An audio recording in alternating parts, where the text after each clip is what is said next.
Antes de continuar con más información, lo invito a interactuar con nosotros en la fanpage de T13 Noticias. Su opinión es importante, compártala en las redes sociales. Ahora presentamos un trabajo especial sobre la proliferación de iglesias independientes en Guatemala. Pero antes hacemos a usted una pregunta. ¿Cree usted que estos grupos religiosos pueden contribuir a la sociedad guatemalteca? Mientras usted analiza la respuesta, lo dejamos con el trabajo especial de T13 Noticias acerca de este tema. Eso es adoración.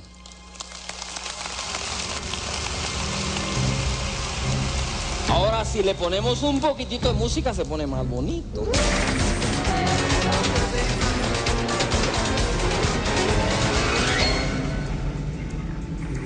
Desde hace varias décadas, las iglesias independientes se han extendido por casi todos los rincones del mundo. Actualmente no hay un estudio que revele un número exacto, pero es evidente que su crecimiento se ha vuelto acelerado. Sin embargo, son las iglesias evangélicas las que han sido fuertemente criticadas por tomar la fe como excusa para sacar provecho económico.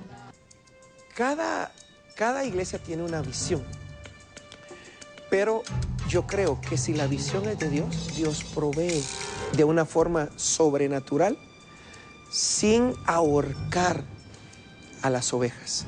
Y nosotros solo somos administradores. Pero si queremos hacer cosas que Dios no ha dado, que no ha dicho, entonces provocamos a ese tipo de situaciones que con el tiempo deterioran el nombre de la iglesia en Guatemala y en el mundo.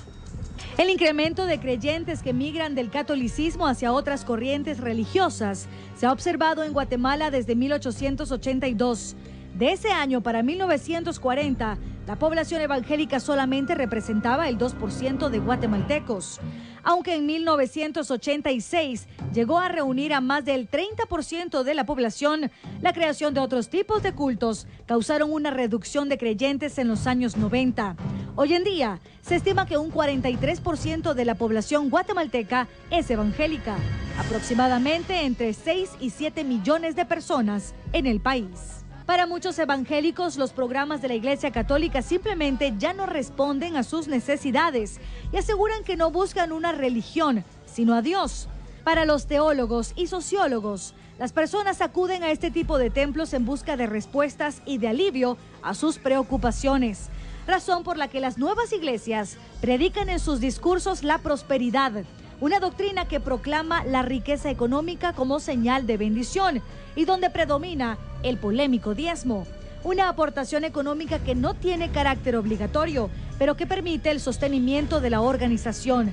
Es aquí donde algunos pastores o líderes son señalados de hacer de la fe un negocio, al volver la religión en una fuente de ingresos.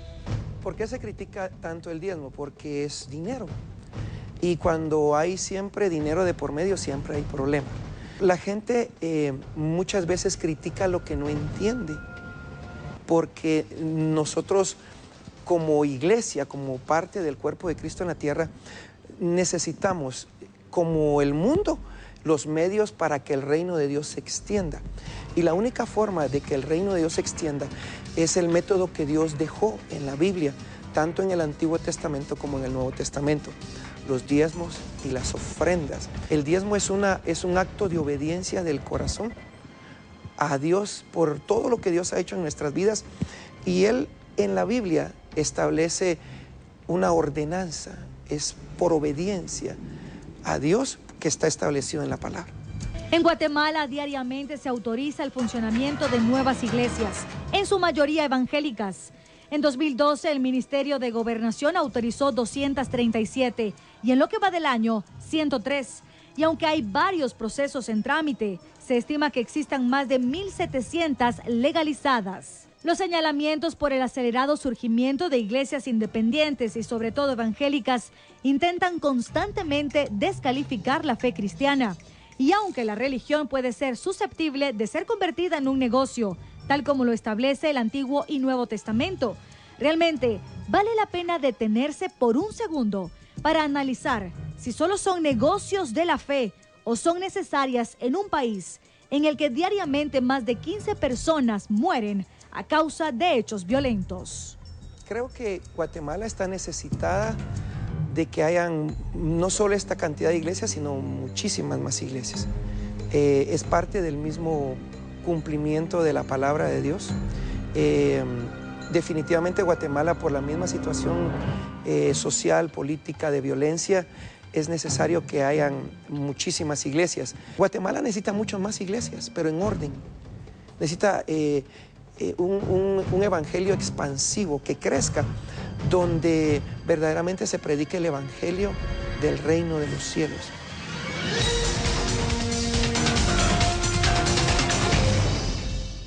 En más noticias, para nadie es un secreto que existen comunidades en el área rural que viven en extrema pobreza y hasta cierto punto olvidadas. Con el fin de mejorar sus condiciones de vida y darle una oportunidad más al desarrollo del país, autoridades impulsan un proyecto de descentralización rural. Conozcamos de qué se trata a continuación. Guatemala tiene diversidad de recursos para trabajar en el área rural. Sin embargo, algunas comunidades se encuentran apartadas y con poca infraestructura vial para poder llegar a ellas, hechos que dificultan el crecimiento del desarrollo en el país. Organizaciones contra la discriminación y el racismo trabajan con el gobierno central para realizar políticas de descentralización y promover nuevas estrategias para evitar la pobreza y mejorar los ingresos económicos de ese sector e incorporarlo a la economía guatemalteca. Sí, hemos hecho ya un mapeado en relación a que sí existe mucha potencialidad. Yo creo que esto también es lo que las políticas de gobierno también están llevándonos hacia esos espacios, ¿verdad? Debido a que esto marca el inicio de nuevos procesos en tema de pueblos indígenas. Los nuevos proyectos también están encaminados en temas de pueblos indígenas del área rural y así evitar el racismo y discriminación. Ahora compartimos con usted cómo ha sido el proceso y el desarrollo que se sigue contra el proceso judicial que se sigue contra el exministro de Gobernación Raúl Velázquez por el caso Fraijanes II. Esto después de que la Comisión Internacional contra la Impunidad en Guatemala solicitara retirar a la jueza a cargo de este juicio. Tenemos una nota acerca de ello. Después que la Comisión Internacional contra la Impunidad en Guatemala recusara a las juezas Anabela Cardona y Gisela Reynoso por acusar a la entidad de cometer el delito de colusión y emitir opiniones de desprestigio en su contra durante los procesos que se siguen por el caso Fraijanes II. Ahora serán los magistrados de la Sala Segunda de la Corte de Apelaciones quienes deben notificar a la comisión si aceptan separar a Cardona de dicho juicio. La jueza tiene a su cargo el proceso abierto contra el exministro de Gobernación Raúl Velázquez, acusado de los delitos de abuso de autoridad e incumplimiento de deberes por los malos trabajos realizados durante la remodelación de la cárcel de alta seguridad ubicada en Fraijanes, cuando fungía como ministro de Gobernación. Como ustedes saben, la audiencia es otra treta más de la CICIG en Guatemala, de estar entreteniendo procesos, estar recusando jueces y juezas de altos niveles académicos y de alta responsabilidad ciudadana, y nos mantienen a nosotros en este estado que ustedes han visto que sucede. Para el exfuncionario, la petición de retirar a la juez del proceso es una estrategia de la CICIG para retrasar el debate. Aunque la audiencia se ha suspendido en 2 ocasiones, se espera conocer la resolución de la Corte de Apelaciones la próxima semana. Continuamos ampliando las noticias judiciales. Será la próxima semana cuando los hermanos Valdés Pais vuelvan a Torre de Tribunales. El juicio contra ambos por el asesinato del abogado Rodrigo Rosenberg ha sido programado para el 3 de septiembre. Para este próximo martes 3 de septiembre, el Tribunal Quinto de Sentencia Penal programó el inicio de juicio contra los hermanos José Francisco y Eduardo José Valdés Pais, acusados por el Ministerio Público y la Comisión Internacional contra la Impunidad en Guatemala, CICIG, de ser los presuntos autores intelectuales del asesinato del abogado Rodrigo Rosenberg el pasado 10 de mayo de 2009. A ellos se les imputa el delito de homicidio. En el caso también enfrentarán proceso Diego Moreno Botrán y Rodolfo Ibarra, sindicados de elaborar la campaña de desprestigio contra el Ministerio Público, los testigos y la CICIG, a quienes se les atribuye el delito de colusión. Su defensa interpuso un recurso legal para que su caso sea conocido por un juzgado de paz, considerando que el delito en su contra tiene una pena menor a 5 años. Dicha acción deberá ser resuelta en los próximos días. A principios de agosto, el juez tercero de instancia penal, Óscar Sagastume, decidió que los Valdés Pais se enfrenten juicio.